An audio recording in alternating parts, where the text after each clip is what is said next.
Hi friends, आम channel को आपण मानक स्वागत। आशा करुँच आपण मैंने समस्ते भलरे थे।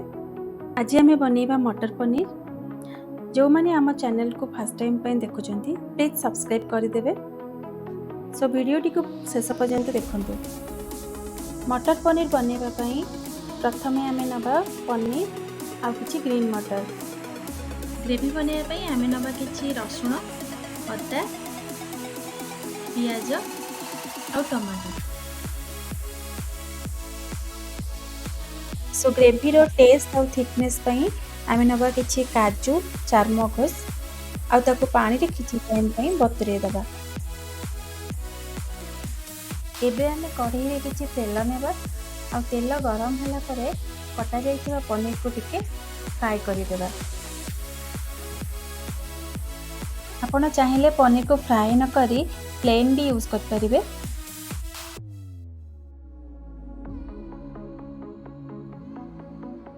आपण देखि पारुथिबे पनीर हल्का रेड हे आसिलानी।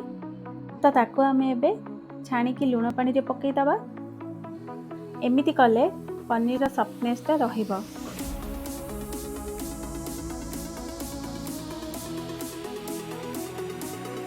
तो एबे आमे पैन में किछि तेल नेबा और तेल गरम होला परे ग्रेवी पई रखिथिबा पियाज, रसुण, अदा और टमाटो को अल्प समय पई फ्राई कर देबा।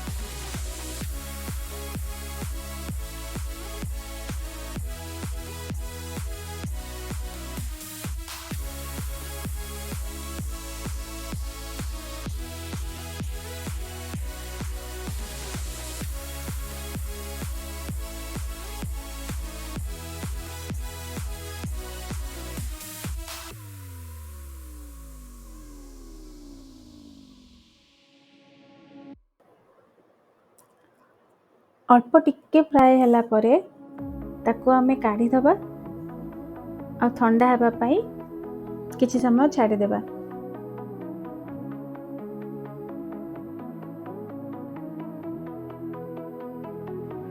किछि समय परे तार आमे गोटे पेस्ट बनै दबा।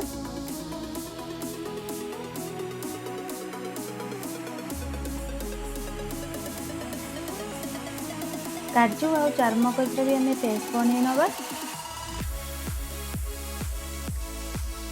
पैन में तेल नहीं गरम होला परे अल्प किछि गोटा गरम मसला पकई दबा और तापरे कटा पियाज को पकई की भल भावे फ्राई करि नेबा।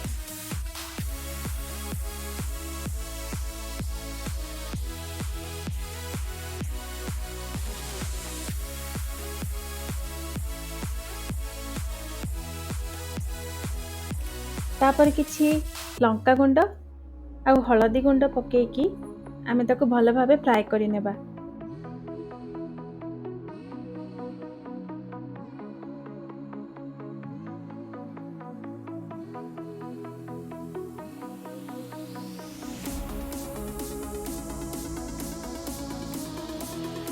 एबे आमे जो ग्रेवी पई पेस्ट बनेइथिले ताको आमे एबे पकई दबा। देन ताको आमे मसला रो तेल छाड़ीबा जाय कसिबा।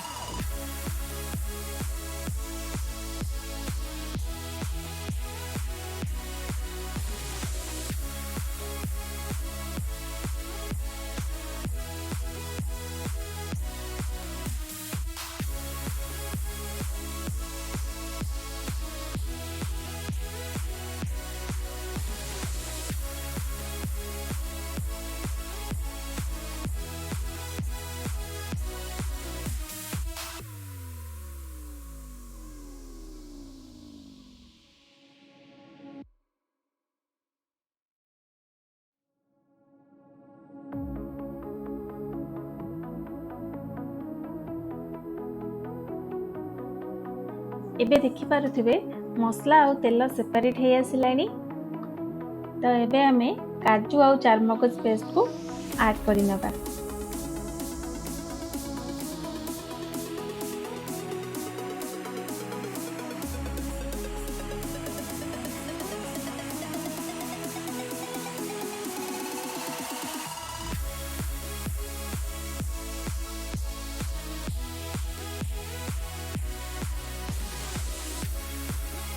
किछि टाइम कसिला परे अल्प टिके पानी ऐड कर दियंतु आ तापरे स्वाद हिसाब रे हमें सॉल्ट ऐड कर नेबा।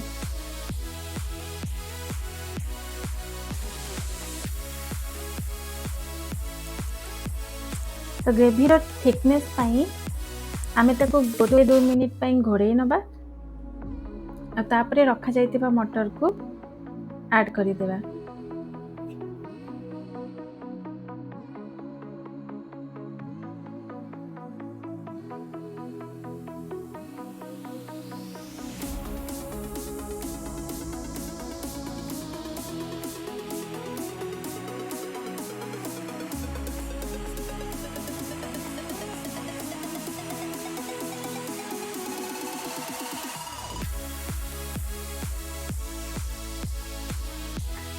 तो ये आम पूर्वर फ्राए करके रखिथिबा पनीर को ऐड करिबा।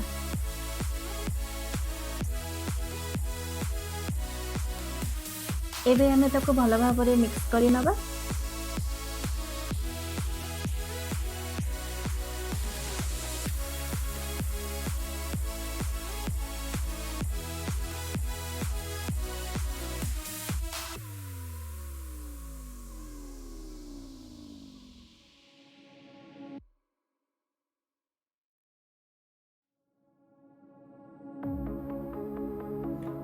एबे आमे किछि पानी देकी घोड़े दबा।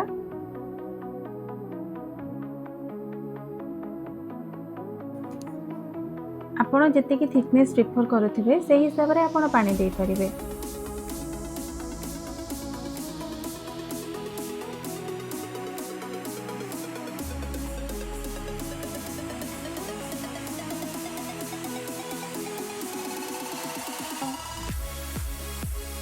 एबे आपण माने देखि पारुथिबे मटर पनीर रेडी हे आसलानी। तो ताको आमे एबे गोटे जगह रे सर्व करि नबा।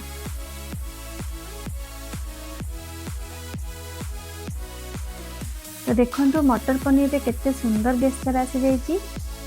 तो आपण माने थरे ए प्रोसेस रे ट्राई करंतु। जदि आपण माननकु मो वीडियोटी भलो लागि थाए then please like comment and subscribe निश्चित करि नेबे। रहिली धन्यवाद।